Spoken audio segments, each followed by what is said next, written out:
We're going to start with those Saturday games. We'll go Chargers at the Texans. The Texans are actually 3-point home underdogs despite winning the AFC South.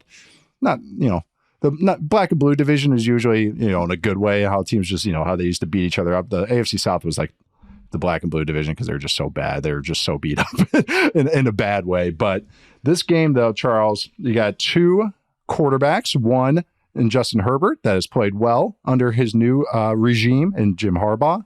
And then you got CJ Stroud, who struggled a little bit this year, still has talent, but the Texans have faced a lot of injuries, especially on offense.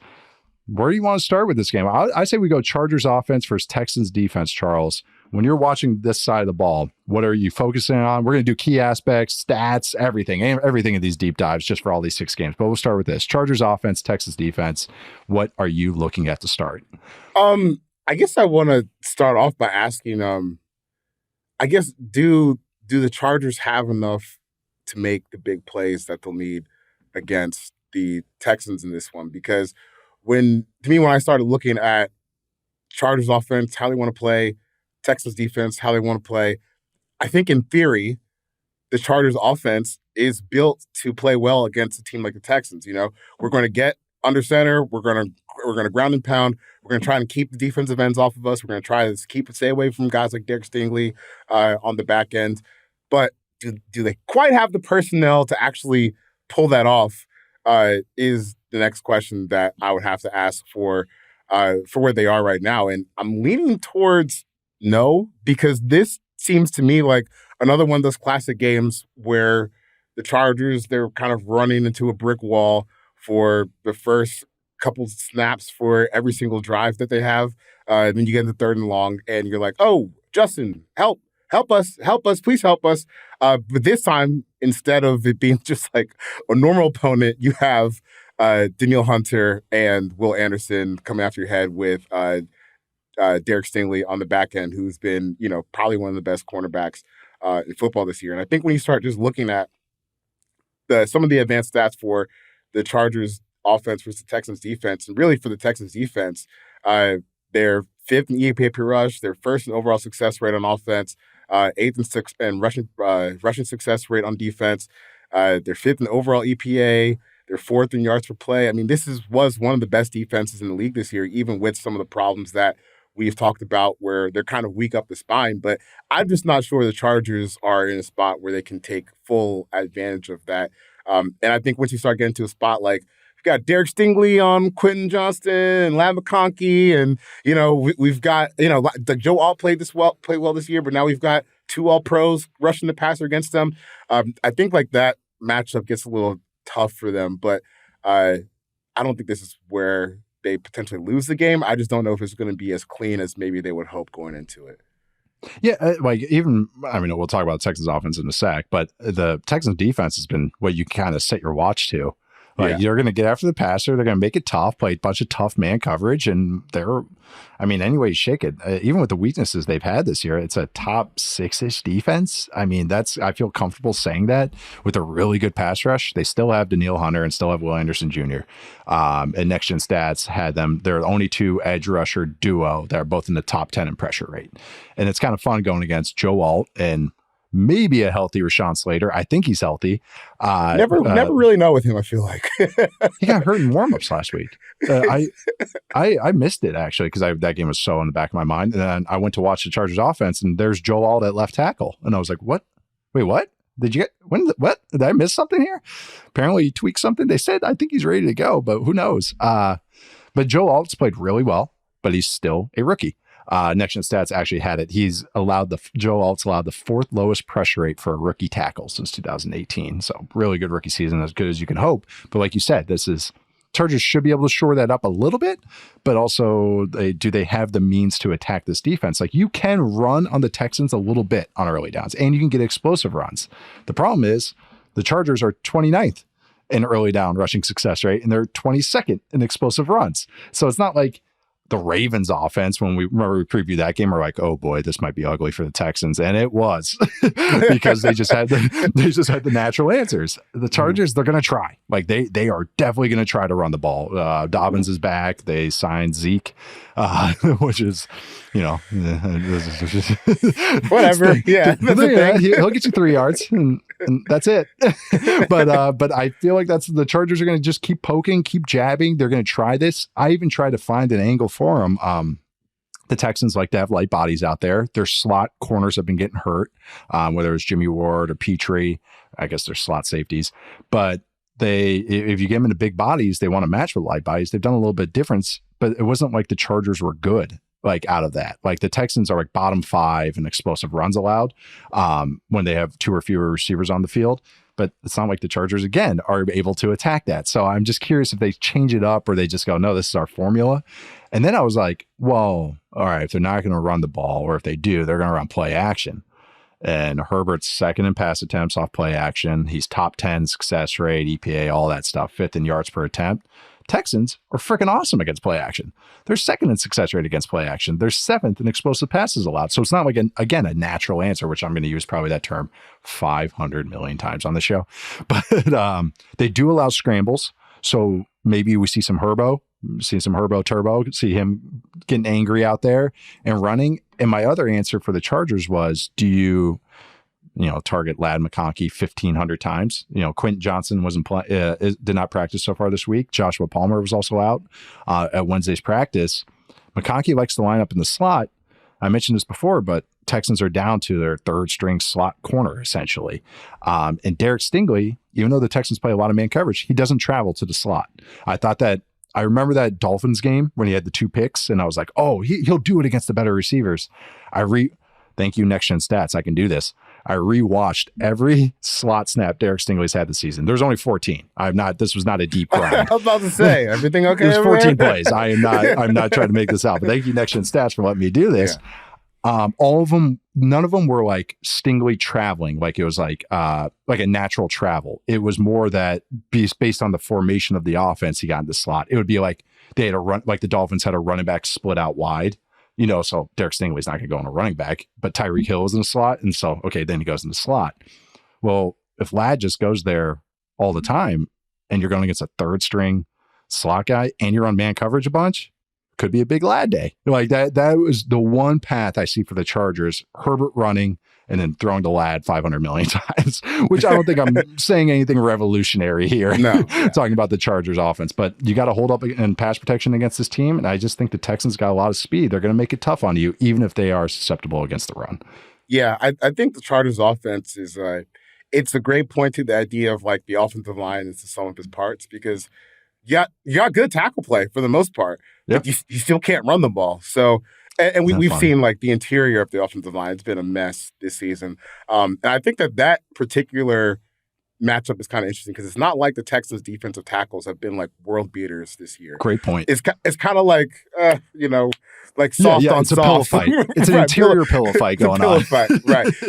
So, I think that like maybe that individual matchup, and we've talked a bunch about how important the big guys are up front. So like if one of those matchups swings in either way for the Texans or the Chargers, like that could be a defining moment of the game. But like just with DTs versus OGs and centers, I'm like, I don't really know like who's going to win this matchup. But I know it's important for how the game's going to go. Because like if the Chargers up front, if they can actually move those guys off the ball and set up like 3rd and 5, 2nd and 3rds, they're probably going to steamroll them. Yep, that's if it looks like the Ravens game. I don't think the Chargers have that in them. but if they are hitting like trap runs and hitting all these the Chargers want to pull, and that's how you kind of get this kind of gap shooting defense that doesn't have a lot of beef in the middle. So no, it's a great point. It is kind of a pillow fight, but it's like in a very, very important pillow fight. It's like, so, but I think that's good. In the first half of the game, see how many yards the Chargers are getting on first down when they run it. Cause that's going to basically decide the game, I think. And because then we'll get to the other side of the ball. Texans offense, Chargers defense. The Texans offense, and I think just because I keep parachuting in and out when I dive into their stats, Whew, it's rough right now. It's such a It's bad really, watch. really rough. But when you're watching this side of the ball, Texans offense, Chargers defense, Charles, what are you focusing on first? I want to see if CJ Stroud can overcome, just like in a general sense, because man, like I was going back through the Texans offense. I watched like just a couple games this week, and it's just a brutal watch, like all the way around. And like just you're just starting from like the idea of we can't block. Okay. We can't block. Well, then what the hell can we do? Like we can't pick up a pass pro. We can't pick up a stunt. We can't just block straight in pass pro. We can't run the ball. So now all of this becomes on CJ Stroud's shoulders, and you lose all your wide receivers at some point throughout the course of the season. Like the top three guys that you were hoping for to to kind of get this offense going and have what was supposed to be one of the most explosive offenses in the league. The only one who made it to the end of the season was Nico Collins, and he missed the first part of the season. So I just don't think they have the firepower, more so than anything, to take on like what is one of the more well-coordinated defenses in the league. It's not like, we've talked about when the Chargers played the Bengals, and, you could have all the scheme in the world, but when it comes down to you've got like 2 fifth-round rookies trying to double bracket T. Higgins, or you've got a 4th-round rookie trying to cover Jamar Chase, you're just going to lose some of those. That's just how the game works. That's the NFL. Yeah, Yep. and I kind of think that that's what they're in store for here. It's interesting because like Laramie Tunsil is just kind of falling off of a cliff in pass pro. Like it's not just we're getting mixed up on like who to pick up our blitzes. Like we're just getting straight beat up one-on-one. And I do think that Stroud has felt the weight of not having really anyone that you can rely on this season. I mean, overall on offense, like if I told you back in August, the Texans will be 31st in success rate on offense this year, like you would have to say, whoa, something went. Oh, Stroud got hurt, right? Right. Oh, Stroud's gonna play 17 games, and they're gonna be the second worst offense in the league by success rate. You would have to think something horribly went wrong, and it did. Like they just didn't have anything from the supporting cast through the coaching staff help them in trying to get achieve what they wanted to set out what they set out to do this year. So when I'm looking at like, and it's so funny to think about this, going like if I said a year ago, Bobby Slowick is at a disadvantage in this game against the guy that he's calling plays against with Jesse Minter. This guy was in head coach interviews a year ago. Yeah, he still got all one. Of them. He still got one, but he was in all of them last year. Yes. Yes. So I think I just find the fall off of their offense fascinating. Yeah. I don't think they have the horses really to do much of anything. We've already talked a bunch this season about Chargers, really good defense. Maybe you don't have the A+ stars that can get you to elite top end, week in and week out. But you don't need that this week. You're not going against this juggernaut offense that we thought we were going to see. You're going against an offense that averaged 1.8 points per drive this year, 24th in the league. The Texans gave up 1.65 points per drive this year, 3rd in the league. I don't really think it's too complicated. They won't be able to block like straight up what the Chargers are bringing. They won't be able to block the blitzes. I think even a guy like Dayton Henley is super valuable in this game because he's just faster than what the Texans can do on offense. So I don't know. I hope they can score because that'll make it more entertaining. But I kind of just see them getting their teeth kicked in this game.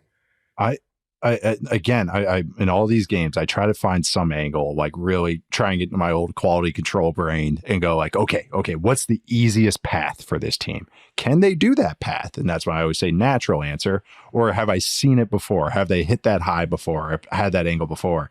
And with the Texans, it's like, all right, what do you do well? A couple explosive passes, I guess, to Nico Collins. Okay. And then it's 32nd in early down rushing success rate, dead last. And with Joe Mixon out there too. And the thing is that's so frustrating, and I know a lot of people have pointed this out, but Bobby Slowick and the Texans, they're middle of ground in designed rush rate on early downs. So it's not like they go, okay, we're bad at the run, so we're never going to run the ball. No, we're just going to stick to the formula. Even if it gets 1 yard or 0 yards, we're just going to stick to the formula, which is just like, you got to adapt. And maybe they do in the playoffs, but on a lot of big games they've had this season, I haven't seen any adapting happening with the Texans offense. And the Chargers defense has fallen off. And I think we've talked about this, where the first half of the year going against an easy slate, they were best in everything, played some better teams. And now they're more like 10th, 12th, 9th, which feels about right. Still a huge improvement from last year. Massive huge improvement from dead last, and that just shows what coaching can do. The angles I just tried to find, I was like, okay, do they have to find explosive passes? Like that is the way they have to hit a couple haymakers. And really the only guy I trust is Nico Collins right now to catch those. So it's a lot of CJ Stroud and Nico Collins haymakers. But then I started diving into it. All right, how do the Texans do that? Usually play action. They run a decent amount of play action. They like the shot plays off all the runs that they run. Chargers are the best defense in the NFL defending play action. Okay, take that away. All right. They're top 12 against the run, so we take that away. All right. Then I go into what do the Chargers do down to down? They run split safeties a lot of quarters, a lot of cover 6. Really well coached defense that, yeah, sometimes you can get them. You can nickel and dime them sometimes, but they're just going to tackle really well. They're going to have a lot of bodies near where the ball is caught. So Chargers run split safeties, second highest rate in the NFL. Stroud has faced the third most dropbacks against split safeties because no one is scared of the run game. Want to know where he ranks against split safeties? Bottom 5 in everything. Bottom 5, bottom 6, all the stats that we look at. All right. What's another angle they can get at? Chargers, you can scramble on them. One of the worst teams defending scrambles because their coverage guys are so locked in on their assignments. No one checks out the quarterback. CJ Stroud doesn't like to scramble. Like he can, but he wants to win from the pocket. So again, it's like, all right, to me, it's Chargers or it's CJ Stroud hero ball. And then if the Chargers run game can't get going, it's Justin Herbert hero ball. Like that's what this game feels like. It's going to be down to 6 to 8 big throws from each of these guys. But that's, I feel like CJ Stroud's going to have that game like he had against Georgia in the college football playoffs, where he's running, he's creating out of structure, he's chucking it, he's juking guys in the pocket. That's the game that I'm envisioning that he has to play for the Texans to have a chance in this game, because I think the Chargers are just going to be on their like throughout the game. I just hope we don't, like, if the Chargers bludgeon their offense, I really hope we don't have to do, is CJ Stroud actually the Texans franchise quarterback? Yes, he's really good. He is. Still really good. It's going to be He's fun. still good, guys. He's going to be totally a couple of weeks ago, he missed a couple of throws, which is that's the thing is scouting him from smarter people that I've been around scouting. They always talk about consistency. Like all the guys in the NFL can flash, but the best ones have the flashes every play. And then Stroud has shown, he's already proven to me that the good stretches are more often than the bad stretches, which is like, missing 3 throws. And a lot of those are becoming the offensive line. That's why I'm still bullish on him, even if this year has gone to So predictions for this game, like I said before, Texans are 3-point underdogs at home. This is also the Texans time slot for the playoffs. They played every wildcard game at 3:30 local time on Saturday, which I think is hilarious. But predictions for the game. I'm going to go Chargers in a close one. Like I don't know what the over-under is, but that's probably what I would take more than a spread. But I think the Chargers get it. I think it's a race to 20. I'm also going Chargers. I feel like a 2017, which I know is a coward with the spread, but I'm going 2017 Chargers, something around there. All right, we're going into our next game, which is the one you're going to. Steelers at Ravens, AFC North, brouhaha. The Ravens are 10-point favorites as we tape this recording. All right, we'll start with the Steelers have the ball against this Ravens defense. Where are you focusing on first? What's there to look at? For this side. What is there to look at? I mean, look. If George Pickens plays like he did last week, this game's gonna be over by halftime, dude. You mean not running routes? Yeah, I mean, you just look at even the stats. The way he was like 2 for like 6 targets for like 3 yards, something like that. It was awful. That is just the whole problem with the Steelers offense, right? Like you have just. You've backed yourself into a corner personnel-wise where you have to rely on someone who's a little bit unreliable, becoming more reliable over the years, but still a little bit unreliable in George Pickens, as we saw last week. So I don't think that, like, I would hope not at least, that being engaged and being focused would be an issue this week because of what's at stake, But like that's always last week was important too, right? Last week was important too because if they had won that game, they would have had a chance to be playing at home this week. But I digress. So hopefully George is locked in because if he's not out there, like what are we even really talking about here? This is one of even when you look at the whole season where they split first 6 weeks with Justin Fields. The last 11 games were Russell Wilson, at no point like were they able to consistently run the ball this year. For the whole, they ranked 25th in success rate on offense, 25th in explosive play rate, 29th in percent of plays that go for first downs and touchdowns. And for a run heavy team, that's obviously just not going to cut it. So I don't really know what there is to say about Steelers offense with Ravens defense, especially knowing that the Ravens defense has become one of the best defenses in the league over the back stretch. Yeah, I expect this one to kind of look like the Avengers gif where Hulk is smashing, was it Loki in the first one? Yeah. All over the floor. That's probably what it's going to look like. That's great. Yeah, the Steelers offense, that I feel like they were a bad defense beater.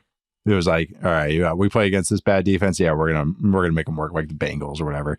But then it's like if they go against an actual defense, then you feel their warts and feel like they're missing a few guys to be complete. Notably, a second pass catcher would be really nice. Someone that's actually tangible. They have some fine pieces, but an actual number 2 or really a 1B to George Pickens would be really nice. We've talked about it. We both hinted at this over the last few weeks, but the Ravens have been the best pass defense since week 11, since they made those DB changes, putting Darius Washington, benching Marcus Williams, moving Kyle Hamilton back. They went from allowing the most explosive passes to 12th. They went from ranking 23rd in dropback success rate to 1st, 30th in EPA per dropback to 1st. But the thing is, we've talked about this with the Steelers offense. It's run the ball, run the ball, run the ball. Shot plays from Russ. Go balls to Pickens. Go balls to Mike Williams. All right, Van Jefferson, I guess. Somebody catch one of these go balls. Calvin Austin. Russ is second in completion percentage, second in EPA per dropback, and second in success rate on throws 20 more air yards. Ravens defense since week 11, third in EPA per dropback on throws of 20 more air yards.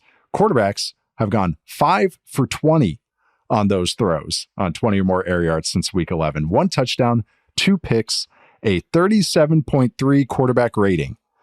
Okay, I want to put that in context. If you throw an incomplete pass, every single pass, your quarterback rating would be 39.6.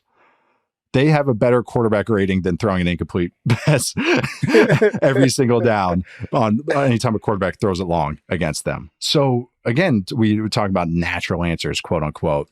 It's hard for me to picture because the Ravens are really good against the run too. That has been consistent for them the entire year. It doesn't matter what's happened against the pass. Their run defense has been top 3, top 4 the entire year. Explosive runs. I mean, success rate, any way you look at it. And that's where I'm like, okay, the Steelers are going to run it. Then it's going to be a lot of third and longs and they can stop the go balls now. Better hope you got some good punt stuff in there. You got some good punt return game in there. Like that's what it feels like to me. It's going to be a Danny Smith special from the Steelers offense. And this is my last little stat on this side of the ball this is the classic, like if an offense gets 100 rushing yards, they win this many games.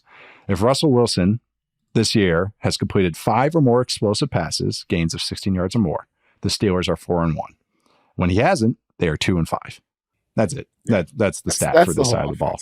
Yeah. That's the one. I'll leave it at that. So getting to the other side of the ball, Ravens offense, Steelers defense, probably the best offense in the NFL or one, any way you shake it. It's been really fun. Maybe the MVP winner in Lamar Jackson going for back-to-back in his 3rd MVP, going against the Steelers defense that has some infighting as of late, but hasn't been maybe as venomous, I would say, in the last second half of the season. But when you're watching this side of the ball, Charles, what are you focusing on? I think this one's pretty simple for the Ravens. Just stay out of if you don't turn the ball over, you should be fine. Right. Because the Steelers defense, they're 4th in turnovers per drive, and outside of that, they're basically like a dead average defense this year. Yeah. Which is like fine in the vacuum, but when you're going against an offense that ranks 1st in red zone touchdowns, expected points added per play, total EPA, EPA per dropback, EPA per rush, explosive play percentage. I mean, this is just it just seems like this is probably the breaking point where it's a little bit too much. I would kind of expect this to look like the game they played a few weeks ago where it wasn't really all that close. And then Russell Wilson threw the interception at the end that just kind of closed the door on what the Steelers are trying to do. So I just don't think, it just kind of feels like the last few Steelers seasons where you start off, you win some games at the top of the season. Yep. you roll in and things start to get tight and compressed, and you're like, oh, damn it, it's wild card, and we just don't have the personnel to get things done. It's the same story of you. You go into the season year. and you go, they need Tomlin magic, and then they halfway through the year, like, they got it. Look at this. And then the season ends, you go, oh yeah, they need a receiver and a quarterback and this and this. You're like, oh yeah, I forgot that they still need these guys to play the spots. Steelers fans, I just want to tell you, man, as much as you guys get upset, you could be the Browns and the Raiders. Could be a whole lot worse than this, than being in the playoffs every year, you know? When's the last time the Falcons made the playoffs? 2017? 2017. That's right. It's tough out there. Yeah, it's tough out there. Trust me. You don't want to be out here. I would take this Russell Wilson, fake offense, fake defense in a heartbeat. Get Arthur Smith right back. Yeah. No, but I was looking. Zay Flowers is going to be out this week, which is kind of, I was on a show and they were asking me what a big loss that was. And I was like, I don't know. It's not ideal, but I feel like the Ravens have other answers. I actually think their tight ends are more the effective receivers for them, with some Rashad Bateman shots. I think just the Ravens are going to lean into a lot of big bodies and kind of, I thought, the Steelers, when you picture a Steelers defense, you're like, oh, they're going to be good against big bodies. Like that's what they're good against. They're not. They're not good against big offenses. And when they want to match with big defense. So dove into it, of course. Second half of the season, the Steelers have really dropped off defensively. But the Ravens run the second most plays this season with 2 or fewer receivers. They're first in explosive play rate, first in explosive run rate, second in explosive pass rate, second in success rate, second in rushing success rate, first in dropback success rate, first in yards per play. Steelers, second half of the season versus 2 or fewer receivers. 27th in EPA per play, 23rd in EPA per rush, 28th in EPA per pass, 24th in success rate, 24th in dropback success rate, 32nd in explosive plays allowed, 29th in explosive passes allowed. I keep using the phrase natural answers. Yeah. The Ravens don't even have to twist their arms or do anything crazy to find an answer against the Steelers defense. So the Steelers are good against scrambles, good against designed runs with the quarterback. I get that, but Lamar is a pocket passer. Like that is just scrambling is just one part of his game. He's so good from the pocket, and the Ravens can run the ball. So I just think again that they have the answers to pull out in this game. Ravens are 10-point favorites. Predictions? Do you think Ravens. They cover? Yeah, I think they cover. I also think they cover. I'm right there with you. I'm totally with you. I think it looks more like that second game, and I think the Ravens do win by double digits. All right, we're going to take our first break. And then we're going to hop into the Sunday games. Introducing Daily Draw, the latest free-to-play game from Yahoo Sports. Daily Draw gives you a pack of 6 prediction cards every day based on the day's biggest sporting event. Download or update the Yahoo Sports app on the Apple App Store or Google Play and join the action with Daily Draw today. All right, we are back with a couple B teams. Not B tier, but just they end with B. We got the Broncos, or start with a B. We got the Broncos at the Bills. Bills are 9-point favorites. I'm going to go Broncos offense, Bills defense, even though the other side of the ball is kind of a really, really good, good versus good side, good versus good matchup. But we got Broncos offense, Bills defense. What are you checking out on this side, Chuck? Man, this is confusing to me because I feel like we kind of got on this type of matchup early in the season when the Broncos played the Ravens, and we were like, this thing, like, because it was a 9-point spread in that game. Oh, and that's right. The Ravens defense at that time was pretty bad, very bad actually. And I was thinking like, man, I don't think the Broncos will win, but they could keep it close and they lose 41-10. And when I'm looking at this matchup here, I feel kind of the same way. Like if you just take the past 4 or 5 games of Buffalo football, just their defense since week 13. They're dead last EPA per dropback, 31st% of plays that goes for a first down or a touchdown, 29th and third down conversion rate, 30th net yards per pass. I mean, this has been an abject disaster for them on defense over the past month or so. And remember, the 2-week stretch that we were freaking out about Josh Allen and the stats that he put up, they lost one of those games, right. Like which is what made it even crazier. Yeah, Josh Allen gave you 6 touchdowns versus the Rams, and you lose that game. So this is probably a major concern going into this game. But at the same time, I just don't know which version of the Broncos offense we're going to get this week, right? Because They've had some games like when they played, against defenses who also stink, like the Falcons. They carved them up, and they had a great plan for some of the blitz looks. They had a great plan in the screen game. And then there's games like the Colts game a couple weeks ago where you look at the finals, right? They couldn't do anything. They averaged, I remember they scored 31 points and they averaged 3.3 yards per play in that game. So it's just, and this is, I feel like this is normal. We have a rookie quarterback. There's just such a wide range of outcomes for your offense. But, I'm looking at this 9-point spread and I'm just like, the best version of this Denver offense can score on Buffalo as they're currently constructed right now. They should be able to run the ball. I think Sean Payton has had a great year as a play caller, kind of mitigating some of the limitations of having a rookie quarterback and, figuring out like which receivers are working on the fly. But at the same time, like it's still Buffalo, and I keep trying to like separate the stats that I'm looking at that are just objectively bad from like what I feel like I know about Sean McDermott and some of these players. Yeah. Like if there is someone that can be prepared and kind of get up for this, he's been a guy that's been able to figure that out for his defense over the past few years. Maybe, not the perfect coach sometimes in terms of game management or analogies off the field, but still, a pretty damn good coach that at least in this game should at least be able to give like a rookie quarterback some headaches. So I keep going back and forth with this 9.5-point spread, but I don't really know which way I fall on it as far as just Broncos offense versus Bills defense, because there's a wide range of outcomes for the Broncos offense, and the Bills defense has been pretty bad over, the past, back half of the season. So for me, that's a TBD because I can't really call it either way. I'm kind of that way too. I kind of been like, can either side take advantage of the other? Like, he just kind of feels like that. Like both sides aren't perfect. Both sides do some stuff well, and both sides do some stuff just but the thing is just like, all right, well, it's not like the other team is a juggernaut that's going to just like, oh yeah, you can't do this. They're going to pound away at it. So I'm right there with you. I kind of was trying to find an angle on it and okay, maybe the Broncos go big bodies because the Bills like to be in nickel. It's like, all right, well, that wasn't really that great because the Broncos run game isn't like this big burly one that's going to just road grade you like the Ravens or the Lions or something like that. And, when you watch a Broncos offense, they are really, really good at screens. And so I maybe thought like, okay, how do the Bills look against shorter throws? The Bills run a lot of cover 2. They run a lot of zone overall. They run cloud coverages, which is cover 2, cover 6, the second highest rate. So I looked there. All right, so screens, and how do the Broncos do, and Bo Nix does against cloud coverages?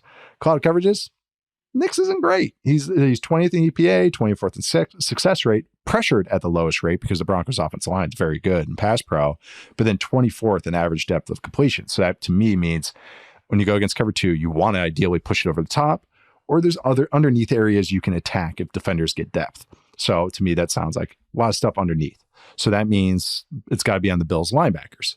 Is Milano fully healthy? He's battled injuries. He's been playing. Is he fully healthy? The Bills linebackers are better than they have been, but still battled injuries and everything. Their pass rush is pretty good, but going against the Broncos offensive line, that's really good. That's not the best matchup. It's just like a lot of those. Can they take advantage of it? So the one area I looked at was Sean Payton's been on his game with screens and swing screens and designer screens and just underneath stuff. I mean, swings to Marvin Mims is like one of the most dangerous plays in the NFL this year, which is just so funny. Bills have allowed the most pass attempts in the NFL behind the line of scrimmage. They've faced the most screen passes in the NFL this year. They actually have 4 interceptions on throws behind the line of scrimmage, which is a funny stat, but they're 27. Wow. Yeah, is that 4 funny? Yeah. 4 interceptions on throws beyond the line of scrimmage. I know. 27th in success rate on passes beyond the line of scrimmage. 26th in success rate against screens. Pretty good on not allowing explosive passes, so they tackle them, but you're able to nickel and dime and chip away if you screen. It's a huge part of the Broncos offense. Nix has targeted receivers beyond the line of scrimmage a quarter of the time. 3rd highest in the NFL, 4th most yards, most touchdowns on screens or on throws beyond the line of scrimmage. He has 79 pass attempts on screens this year, most in the NFL. that to me is huge. So, because you're going to see it, and you see in games like, I mean, it was the Chiefs backups, but even recent weeks with the Broncos offense, those become not only just first downs for the Broncos or even nice plays, they've turned into touchdowns. If guys aren't tackling, if guys aren't communicating well. So I'll be curious if they just, I mean, I'm not curious actually, they're going to do them, but how well the Bills defend them I think is going to be huge. How well they tackle. We've gotten two of our key points so far have been blocking and tackling, which should tell you a lot about playoff football a little bit. Let's get to the other side, because I think this is a pretty fun quasi-Haas fight here. We got Bills offense, Broncos defense. What are you checking out on this side of the ball, Chuck? I kind of want to see like how the Bills, like I guess traditional non-Josh Allen run game fares against the Denver defense, because I think that's actually been a pretty cool piece of their offense this season, where James Cook he's had a breakout season. Joe Brady has done a great job calling the run game. And if there's a team that could potentially give it back to you up front, it's probably Denver. Because I do think in this matchup, like as I was comparing it to what happened to them against the Ravens back earlier in the season, this is not Lamar Jackson, Derrick Henry. As good as the Bills' run game is this year, I mean, they've been 6th in success rate on offense, or 6th in success rate on rushing attempts, 4th in EPA per rush this year. So that's a really good rushing game to start off with. But it's not the overwhelming superhuman nature of, what happens when you face against Lamar Jackson, Derrick Henry. So there's a chance that they can just toe the storm, or, toe the storm. I like that. Ride the storm and just survive. Like if you can just keep them from getting explosives on the ground, because I think that's where James Cook has his most value. You can get them into you can get them in the muddy down and distances, but they still have Josh Allen at quarterback, right? And this is where I got to the part where, okay, maybe the Bills just freaking blow them out, because Lamar Jackson absolutely cooked this defense when they played back early in the season, and this is still one of the best defenses in the league, but they've shown that they're gettable. And I think that this is honestly, it's probably just what playing defense in 2024, 2025 NFL means, Like you can have Pat Surtain and you can have these guys up front, but the game is just so geared towards quarterbacks that if you run across an elite one, you can still get gashed. So I think Buffalo still has a big day on offense. If you just throw away from Pat Surtain, you got a chance to be okay, because I think that some of these other Denver cornerbacks have been a little up and down recently, like Riley even Moss did not have fun against T. Higgins. No, he did not. He did not. I looked at the Riley Moss stats at the end of the season, like, that's a little worse than a little rough when he came back from injury. I know, and he was good in the first half of the year. He was good. Yeah, so maybe that was just a thing, and he'll be fine next year. But as it stands right now, if you don't throw at Pat Surtain, you can probably score on this Broncos defense. To me, there's just no reason not to trust Josh Allen at this point. We've seen him perform so many times in big spots in the playoffs, even without the Super Bowl trophy, but still, he's one of the best quarterbacks in the league. And I think he'll do enough where they can just not necessarily score at will, but score a whole bunch in not a lot amount of time.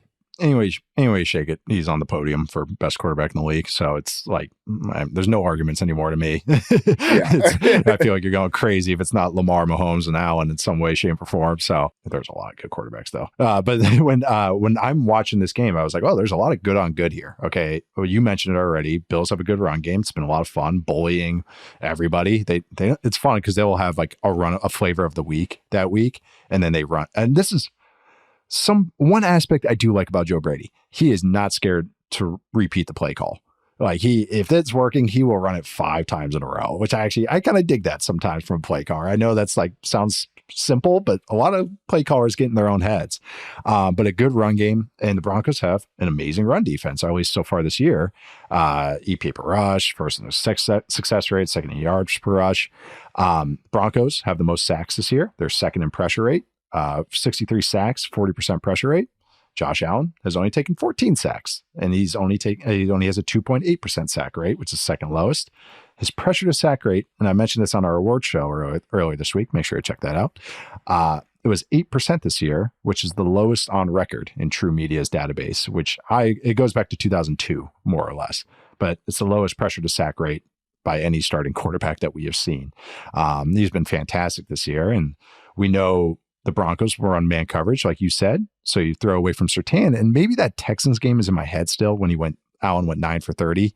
And I know he's done better against man coverage, but he's actually been really good against man coverage this year. Like he's second in EPA per dropback. And he spreads the ball around a lot. That's kind of their system anyways. But he likes to target Dalton Kincaid more than anybody else when they're in man coverage, about 30% of the time. Broncos, very good defending tight end targets, which actually my first instinct would be that they're iffy against it, but they're actually good. They're like top 5 in all the metrics we look at. So I just keep pulling at the thread. Defending running backs. I found something for the Bills in the passing game. The Broncos have allowed the 7th highest success rate against running back targets.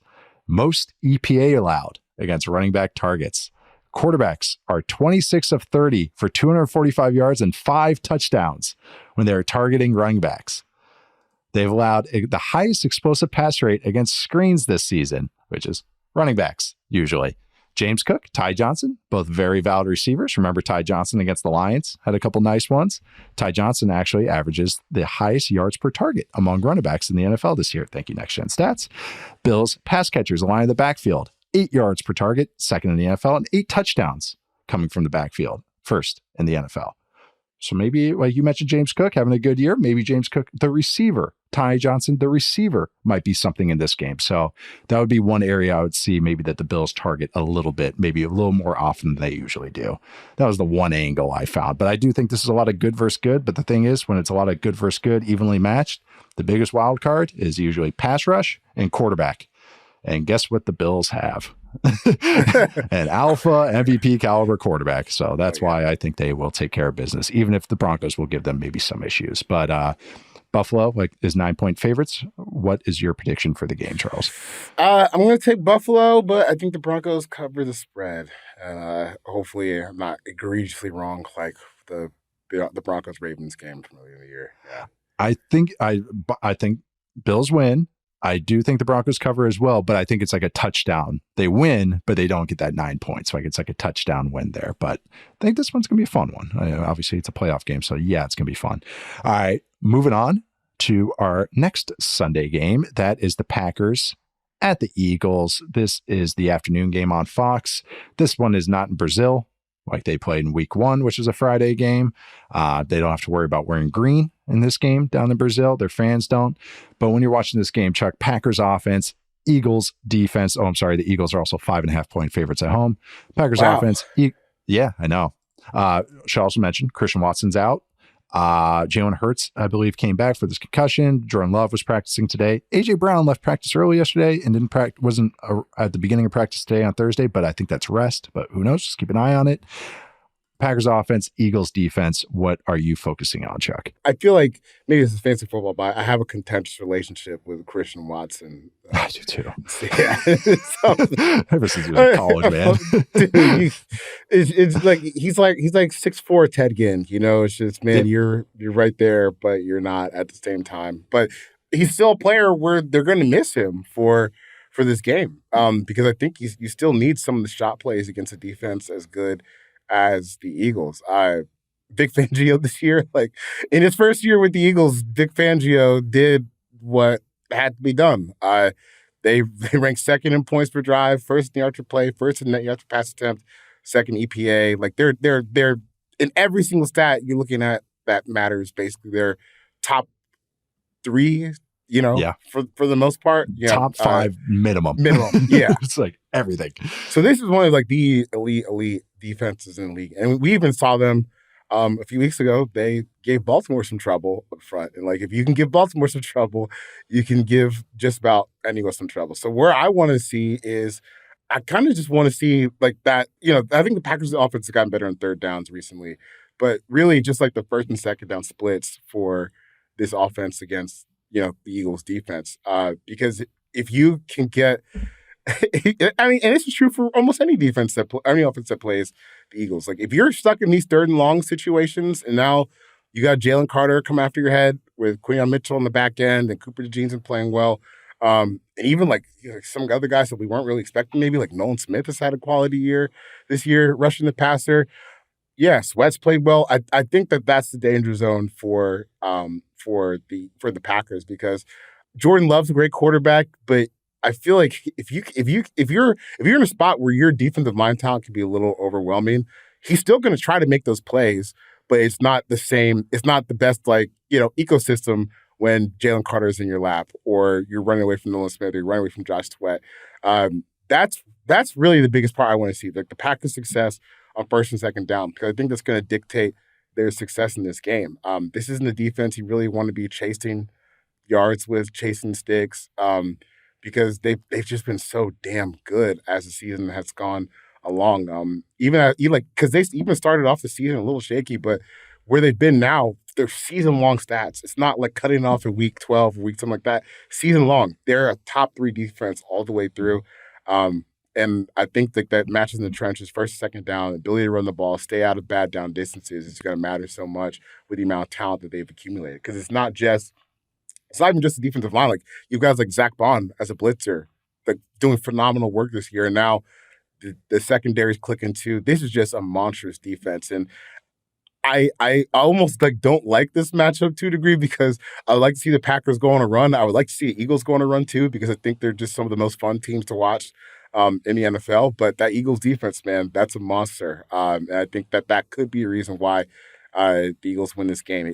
I still love Jordan Love, but when I look at that Eagles defense, man, it just feels like star power wise, blue chip wise, they just have the dudes.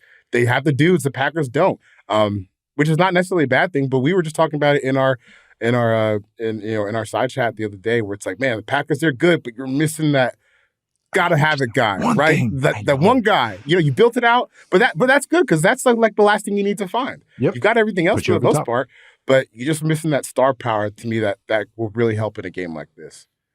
Tyreek Hill's available. But they would never touch him in a million years. But it's the I know. I would try to find angles on this, especially my old offensive brain. All right, how would I attack this? And Fangio runs the defense that's the most annoying ever. You know exactly what they're about to run every down. Not every down, but you kind of know. All right, you're only running like 1 or 2 things here, and you still can't beat it. Like, that is so hard, especially at quarterback, and especially as a play caller. It's like, I called the perfect cover 3 beater. Oh, they snuffed it out? Like, okay, I called the best man beater and they snuffed it out. Like, that is so hard to beat. I first focused on is how you beat a Fangio defense, because they're only going to rush 4. They barely blitz, which I actually thought might be interesting, is because Love has been a little volatile against the blitz, gotten much better in the second half of the year. All right, do you lean into that a little bit? Second lowest blitz rate, and Love is 23rd in EPA per drop against the blitz, but it's been 11th in the second half of the season and 13th in success rate. So he's kind of middle of the pack, maybe slightly above average against the blitz, but maybe they crank that up a little bit. But the thing is, they rush 4 a lot. They sit in the same coverages a lot, and they dare you to beat them.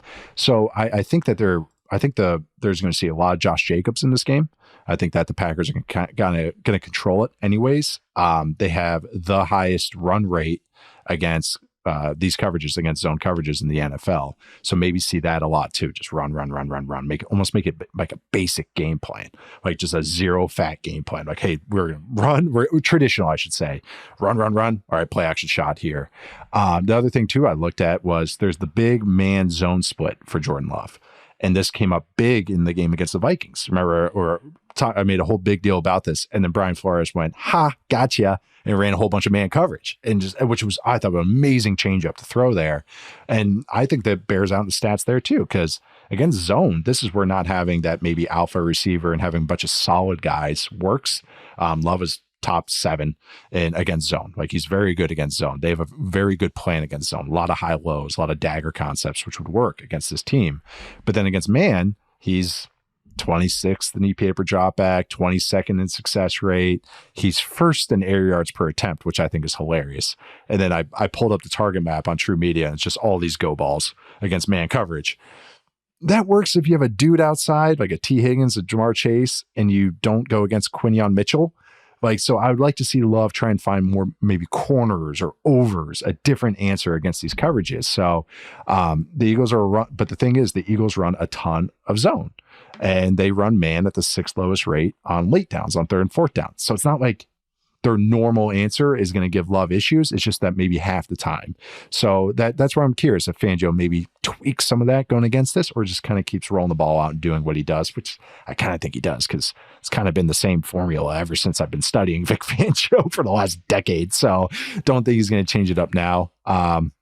Last thing I'll say, and this is where maybe the Christian Watson thing is not there. The Eagles defense are very good defending the deep ball. They're second in EPA per dropback on throws of 20 or more air yards, first in success rate. Jordan Love, top 5 in those categories, 10th most EPA on deep ball. So again, kind of who blinks, who messes up, who can find those answers against it. But I think it's going to be a really good battle. It's going to be Dontavian Wicks. What? Dontavian Wicks, there you going with? Who's going to mess up? Hold on to the ball. Yeah, who's going to mess up? 14 drops. So frustrating. He gets open too, which is even more frustrating. Yeah. It's like, because then you want to stick with him. You're like, well, maybe if he works out in the hands, and it's like, if he's been dropping the ball his entire career, I bet you what he's going to keep doing. Yeah, that was the funny thing, seeing that he led the team in targets this year, but he has only a 50% reception rate. Yeah. So I went back and I watched him. I'm like, no, he's earning these targets. Yes. You just can't catch the ball. That's why they want him out there, because he wins. It's so frustrating. I mean, if they catch the ball against the Vikings, that game is so different. Like that it's just, I know, but you got to catch it. And turns out Jordan Love has the hardest throw in next gen stats history, which maybe that's why there's a lot of drops when you're catching 62-mile-an-hour fastballs. Going to the other side of the ball, a improving Packers defense that is, greatly improved, I should say, and they're top. I was looking at the stats. They're like top 6 in everything, even with some of the games that they've had in recent weeks since their bye week. Going against an Eagles offense that now should have Jalen Hurts back. No Tanner McKee playoff run for the Eagles. But when you're watching this side of the ball, Charles, what are you focusing on first? I really just want to, I think the rushing game is the most interesting part of where both these teams are right now, because it's not like even the Eagles, where if you slice off that Week 18 game and you just go like Week 14 to 17, because Jalen Hurts did miss some time in that stretch with concussion. 14th in a rushing success rate, the Eagles are over in that 14 to 17 week span. The Packers are second in rushing success rate in that span. So it's tough, because I know the Packers have gotten better, and I know the Eagles are struggling, but it's still Saquon Barkley. It's still Saquon Barkley, you know? And that's still the Eagles offensive line. It's still the Eagles offensive line, right? Yeah. Against the defense, the recent trend is the run defense is good, but they've been shaky as far as you take the whole season results. So I would still lean the Eagles being able to run the ball, but I don't think it's as big of a guarantee maybe as it felt if you were to preview this game a month ago. Yeah. And also, oh, wow. Pringles background. I thought you were in Mario. No, right. I don't know how that Mushroom happened. Kingdom? I wish I was. But you're in Colorado. Yeah. Seriously, it looks like Mario. Okay. Jalen Hurts, though, he's back. Yeah, Jalen Hurts is gonna be back, and that matters obviously because, dude, the Kenny Pickett stuff. I would imagine that's also part of the reason why Saquon Barkley's numbers went down over the past. When there's zero threat of the passing game, there's zero threat. Yeah, there's zero threat of the passing game, right? And even to the point where they we also saw Tanner McKee be better than Kenny Pickett.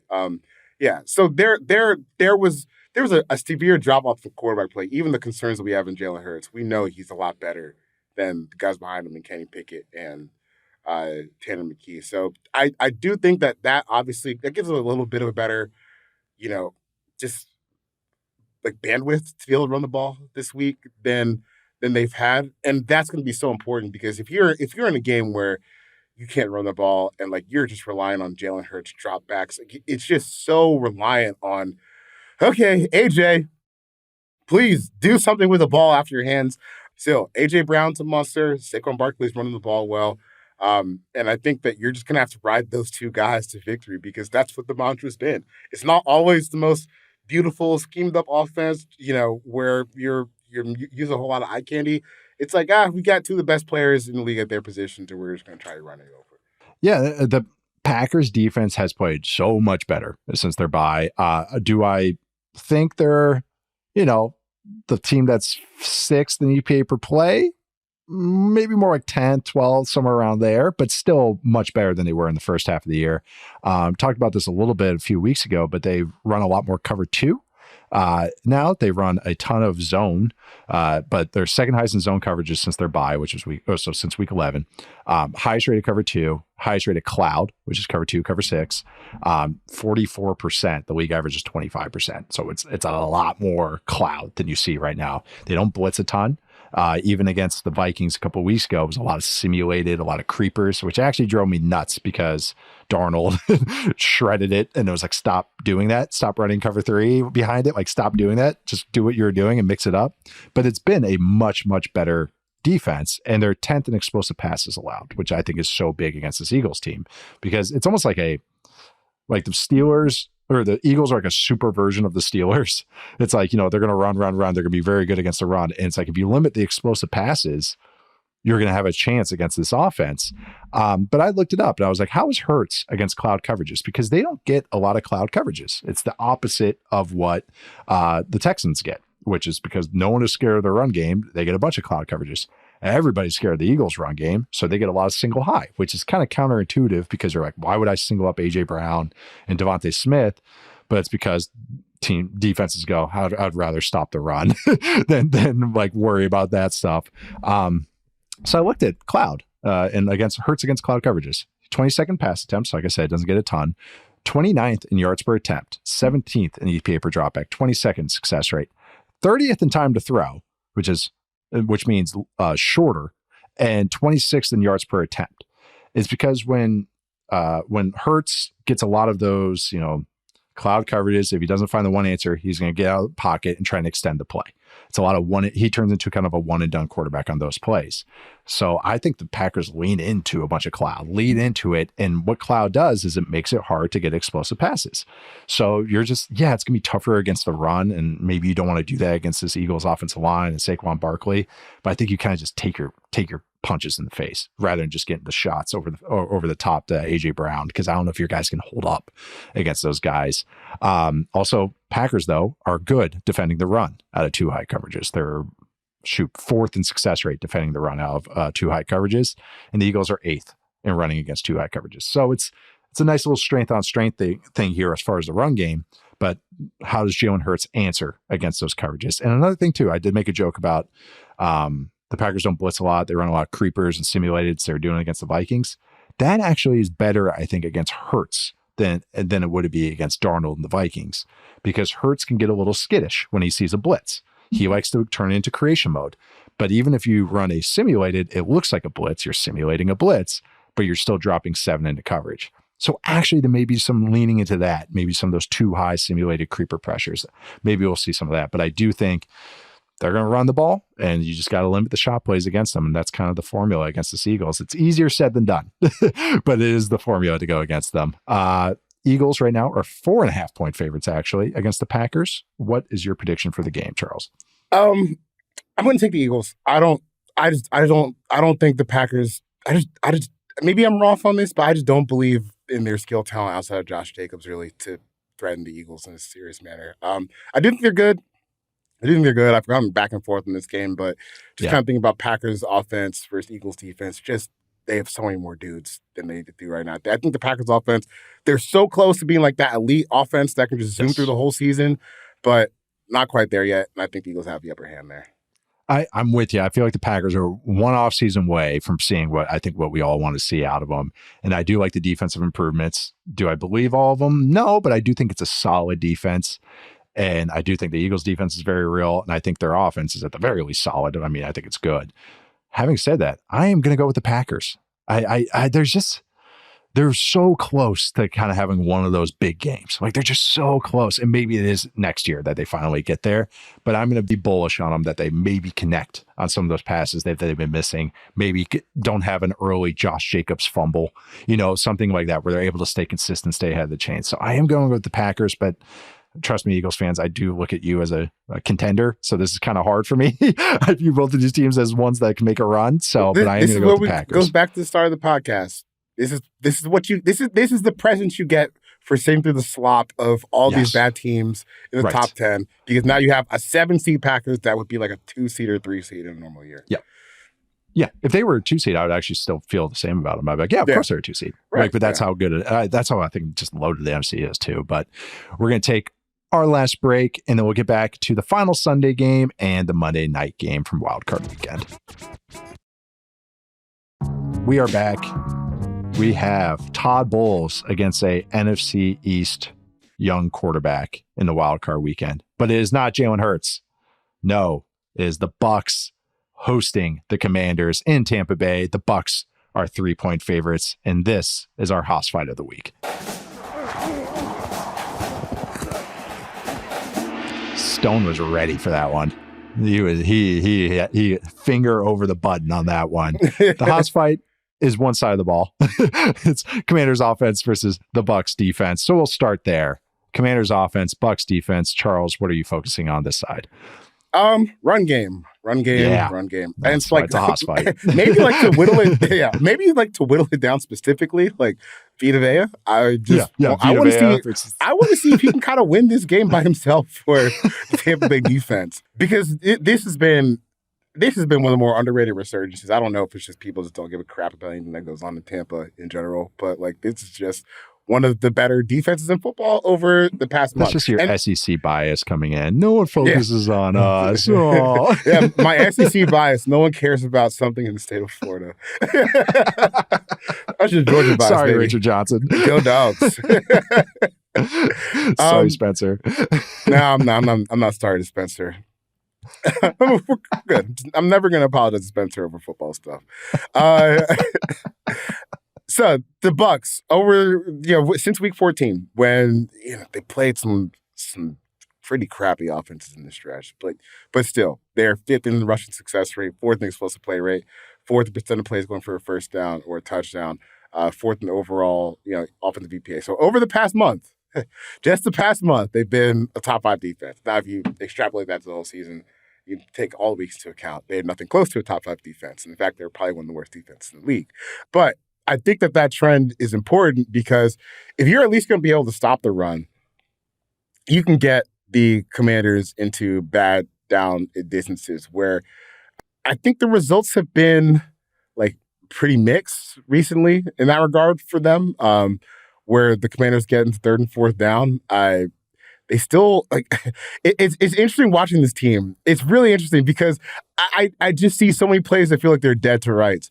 And next thing you know, Jaden Daniels, skipped around, and now we're flying down the field on a scramble. To me, that really seems to me like where the danger zone would be for Tampa Bay, because I'm just not quite sure they have like the team speed on the second level anymore to like really corral Jaden Daniels. Even in the week 1 game, caveat for that being his first NFL game ever, and obviously like these are different teams, but like that was kind of one of the reasons that the Commanders' offense was able to stay alive in that game, was because he was able to make plays with his legs. So I'm not sure that like the Bucs defense has what it takes like throughout the whole course of the game, because I think this is a step off like the Raiders and the Panthers that they played recently and have really shut down. But I do think they have enough up front to at least get the Commanders into some tough down distances on 3rd down. Now, what happens after that, I don't know, because it could be a sack. It could be, a strip sack, or, something disastrous happened for the Commanders, or you could blink and Jaden Daniels is 15 yards down the field with the ball in his hand, and there's no one within, 20 yards of him. So I think that's the key, getting the 3rd and long. But once you get there, I don't know, man, because Jaden's a special player when it gets into those circumstances. I'll start with, I'm going to reverse it. I'll snake draft my take or my points here. I'll start with 3rd down, and then I'll go to Jaden running. But that the 3rd and 4th down is going to be interesting. It's Todd Bowles blitzes. That's what he does. It doesn't matter who his personnel is. It doesn't matter what team he's on. Doesn't matter who he's going against. He's going to blitz. The thing is, since the bye week, they're first since week 11 bye week in blitz rate. On 3rd and 4th down, they blitz 66.7% of the time. That's 2/3 of the time. That's video game stuff, man. When I saw that number, I'm on Next Gen Stats. I'm like, I'm writing my article, and I see that. I knew they blitzed a lot, and I'm like looking. I'm like, all right, I have a filter wrong here. 2/3 of the time, and it's exactly 2/3 the number. And I'm like, okay, looking through. I'm like, there's no filter. Team that's in second over that time period, on third down, fourth down blitz rate is the Panthers at 49%. So half compared to 2/3. The league average is 31%. So double the league average. Okay, all right. Is this crazy? Is this just like a really high rate? Because that seems high to me. It is. It's a historically high rate. The highest late down blitz rate, I can look this up since 2016 on Next Gen Stats. 2019 Ravens, 66.8%. So a tenth of percent higher. Wink Martindale, that's a Wink Martindale special. 2017 Browns were at 55%. So the Bucs this whole year would rank 8th. But if you just look since their bye week, they would be the highest late down blitz rate. And I remember week 1, Jane did run a lot, was successful running. I mean, he has the most scrambles in NFL history. Looking that up on on True Media, 75 scrambles. He's a very good scrambler, though. 75 scrambles is insane. I got distracted and I looked up who was the defensive coordinator for 2017 Browns. Greg Williams. It's Greg Williams, right? Yeah. Okay. Yes. Yeah. Which makes sense. Wink Martindale, Greg Williams, Todd Bowles. Makes total sense. It's what they do. That was the Jabril Peppers, like 40 Angel, yards deep. Yeah. Meme stuff. Is that what he called it? The angel safety? Angel position. Yeah. I actually kind of like that. I like it. I like it. But I know Jabril didn't like it because he's like, man, I'm not even in half these plays. Yeah, he's not that fast either. He's not like, you don't want him as a deep safety. You want him in the box. Well, then the Seahawks, the Legion of Boom guys, they call that the eraser position, the deep safety, because, well, when you have Earl Thomas erasing every big play, yeah, that's a good name to call it. It's a little different when you have some other guys on the back end. But Jane Daniels scrambles more than anybody ever, 75 scrambles. And I think that's good against the blitz too, because, scramble lanes, all those types of things, maybe not staying sound against that. So I was looking, all right, how did Jane do against the blitz the week 1? Because I remember him struggling a bit, and he did week 1. He went 5-9 for 45 yards. He took 2 sacks. He was pressured on 9 of 11 blitzed dropbacks. But since week 1, top 5 against the blitz, which is really good for a rookie. It's where you want to be. 3rd in EP per dropback, 8th in dropback success rate. I looked at the target map. On 1st and 2nd down, he kind of throws go balls to Terry and maybe a lot of screens in this offense. A lot of screens. Bucs are good against screens, but a lot of screens. But on 3rd and 4th down, they throw hot over the middle. Bulls, you can catch him with some hot throws, but it's scary because he'll drop guys into those hot lanes to pick stuff off, which has caught quarterbacks. You see it. Aaron Rodgers got caught on that. So that was just curious to me. Is that Zach Ertz getting a lot of targets? But no, Jaden's been really good against the blitz this year, and we're going against a team that's going to blitz a ton. But that scrambling number is just what sticks out to me, because the Bucs are one of the worst teams against scrambling quarterbacks. They're 29th in EPA allowed to scrambles. They've 37 times a quarterback has scrambled against them. They've only successfully defended it 10 times, which is 31st in the NFL. So you can scramble on them. It's like you can easily scramble on this team. And when they blitz quarterbacks have scrambled 14 times. They've only successfully defended that twice. The quarterbacks average 10 yards per scramble when the Bucs blitz them. 5 explosive runs on those 14 scrambles. So look for Jaden Daniels running the ball. And tying in to your original point about the run game and the Vita Vea Haas fight, going against a Commanders run offense that's been one of the better run offenses versus the Bucs run defense, which is 1st in success rate, is if we're in a lot of 3rd and longs and Bulls keeps up this blitz formula that he's been doing since in the last couple months of the season. Yeah. So how they corral them, how they contain them is going to be huge in this game. How they play the hot lanes throwing over the middle of the field, look for those on late downs. I think that's just going to decide this game, is how Jaden, and I think he will find some answers, but I think he's going to have to gash him a little bit, because I think the run game is going to be a little tough on them. And I think it's, like you said, it's going to come down to a lot of 3rd and 4th downs. That last stat I had, Bucs are really good against the screens, 2nd in success rate against screens. So that's another natural answer for the Commanders that the Bucs are kind of snuffing out and have a good formula for. So yeah, I think it's just it's a pretty crazy side of the ball. It's going to be a gash or be gash kind of side of the ball. The last thing I had on this one, I thought was interesting. Over the past month, because I was mainly looking at like when Tampa Bay's defense picked up, but this is a Commander stat. Over the past month, on first and second down, the Commanders have a sack rate of 11.3% on first and second down, which is, drive killers, right? So, and I think that probably coincides with, like their overall stats, like yards per play, net yards per pass attempt. Back half of the season, it's kind of fallen off a cliff a little bit. So I don't know. I don't really feel like they're fully trending down because they still have had some nice performances in the back half, but it's not the same buzzsaw that they were. And I think this is like the danger of rookie quarterbacks in their first playoff games. Like you got Bulls, they're blitzing. These guys have all been there before. And if you start taking those negative plays when you're trying to think about stuff, that's probably where you get into the danger zone. That's the one thing the Commanders have to avoid. Negative plays, because they've had quite a bit of them over the past month or so. Yeah. No, that's a great point. And that's why if they can't get ahead of chains in a run game, one sack is truly crippling. So, yeah, no, that's a great little stat they threw out there. Other side of the ball, Bucs offense, Commanders defense. We'll see if Marshawn Lattimore plays. We might get that Mike Evans, Marshawn Lattimore battle. Ongoing what battle. do you even think about that? Let's go. I know. I got pretty juiced up about it when I thought about it. And the Commanders play a lot of man defense too. So that's going to be, so I hope he plays because I do want to see that. But anything else that you're focusing on this side of the ball? Bucs offense, Commanders defense, man, this just seems like the worst matchup for Dan Quinn defense. I don't know. Like, because I just remember watching it all unfold, and it was in Atlanta, and there's like, we're going to make the running backs take a whole bunch of targets, and we're just going to tackle them.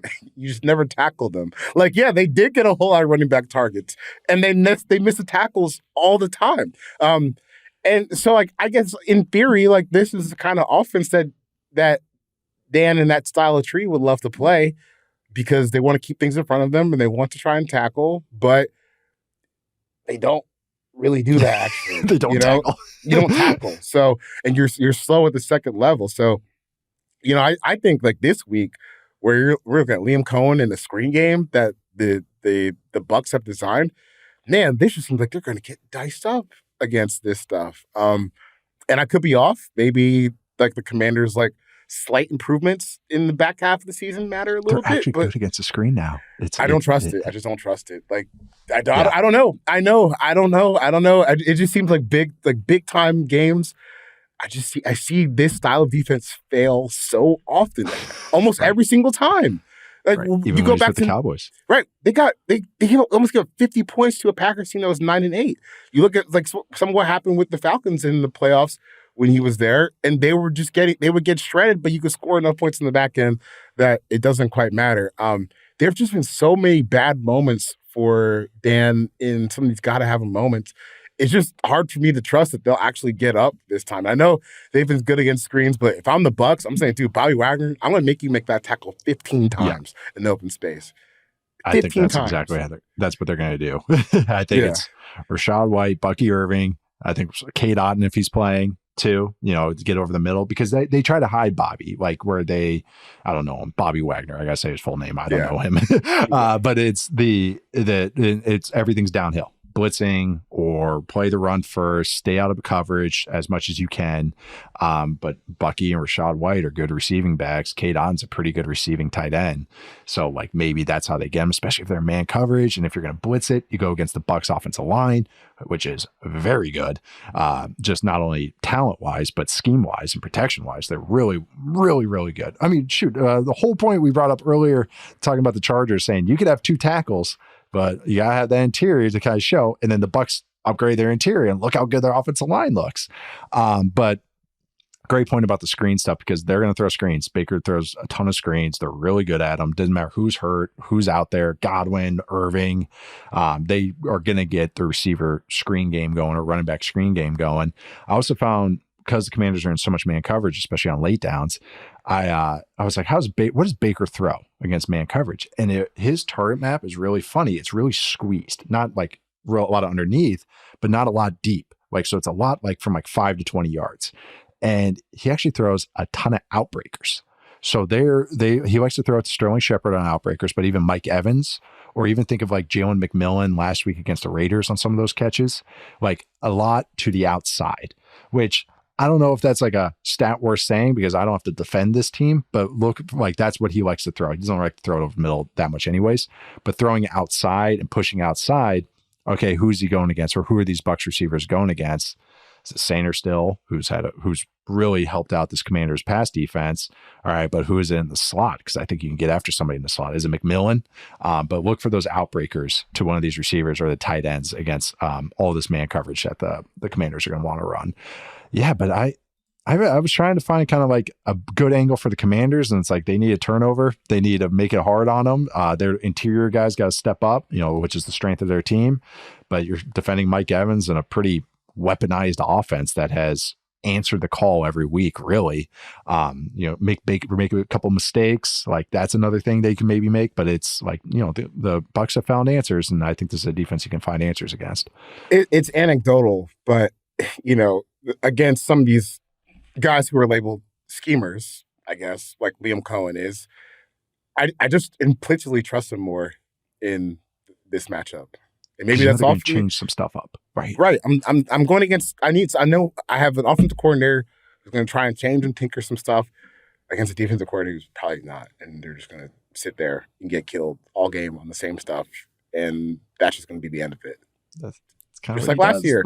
You run a million crossers and there's no adjustment, So it becomes a very easy game, and by the end of it, we're blaming Dak Prescott for his defense giving up 50 points for not scoring 50. Yeah, against the 7 seed. Yeah, it's the good and bad of Quinn too. Is that like he wants his guys to play fast and play hard, and part of that is making it simple scheme wise, and just going, hey, we're only gonna run 2 or 3 things. We're just gonna be really good at them.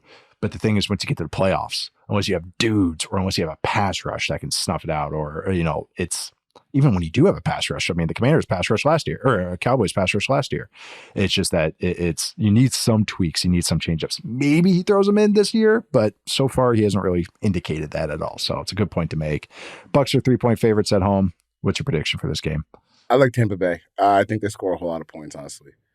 I also like Tampa Bay. I do think that Jane's going to have some really good moments, especially as a runner. I just think the Bucs this is just such a good offense for the Bucs, and I think their defense can maybe get a turnover or two to go on a little bit of a run here. So I'm going to go with the Bucs too. I think it's going to be a fun game. I mean, all these games are. All right, last one here. On to Monday night, which I still hate. Yeah. That Monday nights in the playoffs, I really do. We got Vikings at the Rams. Rams are 1-point underdogs at home. Also, got a fire situation over in LA, so maybe this isn't in LA. Might have it here in Vegas. We'll see. But when you're watching Vikings offense, Rams defense, what are you focusing on, Chuck? Is anyone on the Rams? Like, okay. I guess the question is, how much havoc can Jared Verse cause where they stand a chance here? Right. Because really the whole point of the Rams off defense is they're rebuilding this side of the ball. I think the results this year kind of speak to them rebuilding this side of the ball. But you have 2 dudes up front, maybe okay, not 2 dudes. You have a host of guys up front who at their best, like they can be disruptive, with Jared Verse, Braden Fisk, some of the guys who drafted the last few years. They can get pressure up front. But like as a whole, this defense is not good. It's just not good. Like when I see only 1-point underdog, it's a little bit confusing to me because, like, when I come to this game, it's just going to be, can the Rams offense survive and score enough against the Vikings defense where you can live with Jordan Jefferson and Jordan Addison going against like a really young, not very good defense. Name a Rams DB. Yeah, name a Rams DB. With Darius Williams, I think he's been there like 4 separate times over the past 2 years. I don't know. I guess for the Rams, like I really think the only chance the Rams have is like Jared Verse and Braden Fisk and those young guys up front just black the hell out, and you get so much pressure that Sam Darnold just kind of craps his pants and doesn't have like the wherewithal or the poise to do what he needs to do. But I also think that that's kind of an unfair task or unfair ask of them in their first playoff games. Like even Jared Verse, who has been good and probably will win Defensive Rookie of the Year, I mean, he's still a rookie edge rusher, right? It's been up and down for him. It hasn't been like, it's not like he just walked in and he's been a dominant force and been a 10-sack guy. Like, his trajectory is all obviously leaned towards that, but this is year one. This is playoff game one. So I know I started looking at like some of the advanced stats, and honestly, I didn't really find any of that compelling. It's just like, are those dudes going to take over or not? Because if not, they're probably going to give up a load of points this week. That's kind of where, even when I wrote about it, I was trying to find an angle on it. I ended up kind of, my one-liner was like tail of the trenches, and looking at week 18, and I know it's just 1 week, Sam Darnold's actually been pretty good when he's been under pressure this year. But I do think that the Vikings' Achilles heel is their offensive line of protection. I mean, just how aggressive they are and how much they want to throw the ball. And Darnold, again, having a game like that he did against the Lions, where even when the protection was decent, he was still missing throws because of the kind of the unevenness of how he was feeling in the pocket. Like, that's why I just keep bringing up the Cam Robinson stat, keep bringing up Garrett Bradbury center stat, the left guard. All these guys in the Vikings have been giving up high pressure rates. Dalton Risner's been better, but even he lost a couple times against that Lions defense. Also, that game for the Lions maybe go like, oh yeah, you guys are the favorites. Even wait until next week when we do divisional previews. I found some Lions stats. I was like, how did I overlook this? Great point about the Rams and their pass rush. That's how they have to win on this side. Like, they have to get home. They have to win those one-on-ones.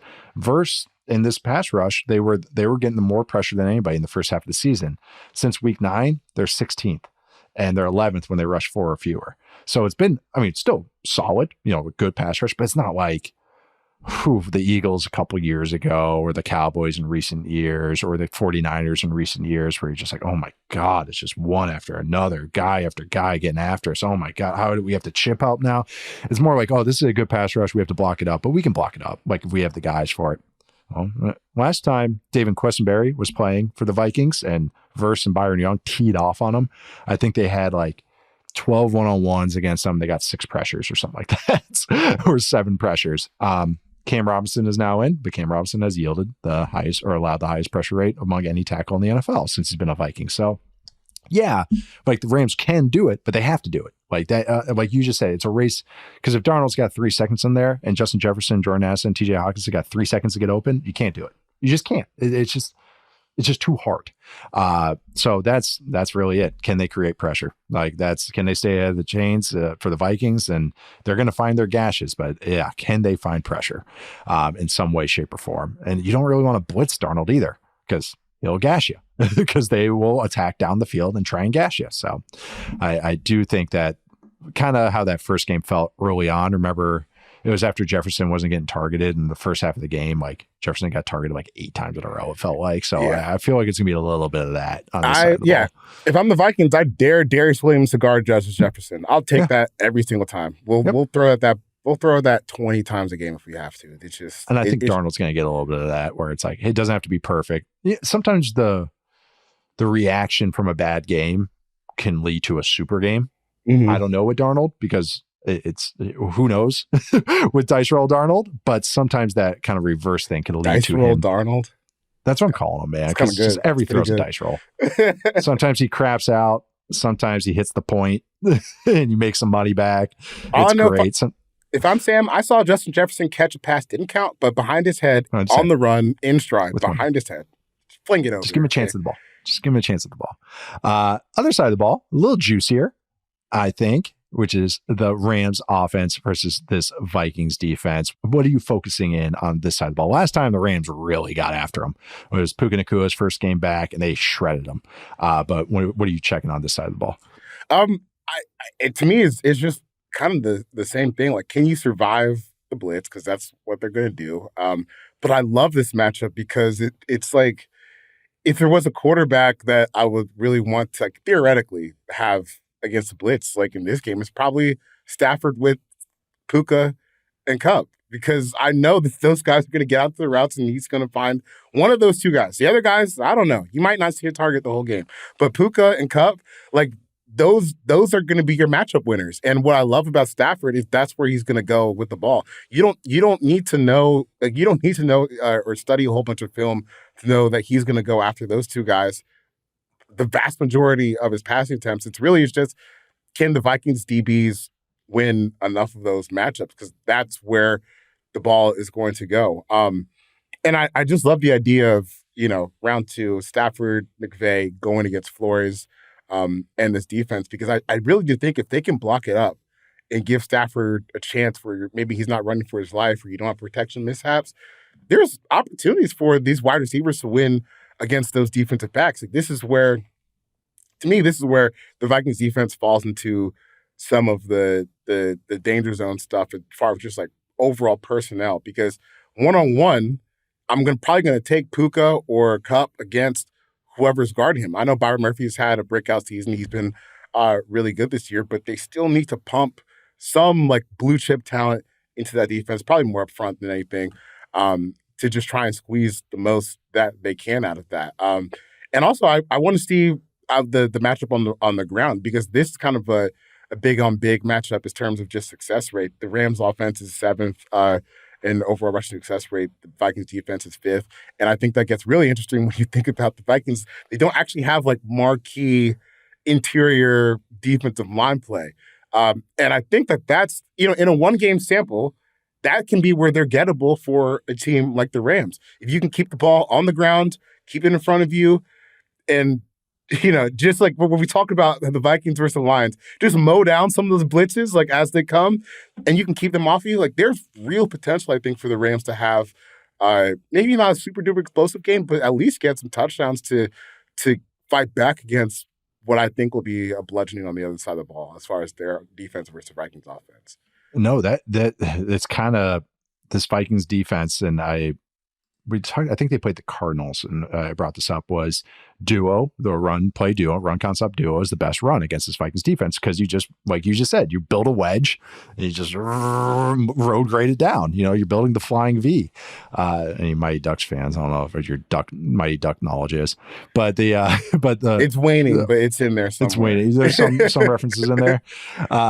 Yeah, I'm from Minnesota, so like it has to be. It's ingrained in my brain. But the Vikings defense, and this has been standing out to me, it might have been because Ivan Pace missed some time, but even when he was back, it hasn't been great for him, is since week 12, they have been bottom 5 in rundowns, or rushing success rate, like allowed. And they blitz a lot, and I think teams are just gashing them because they just do what we were talking about, road grade them. Oh, you want to do all this edginess and funkiness? All right, screw it. We'll just get double teams, or we'll run down the hill and let the running back make us right.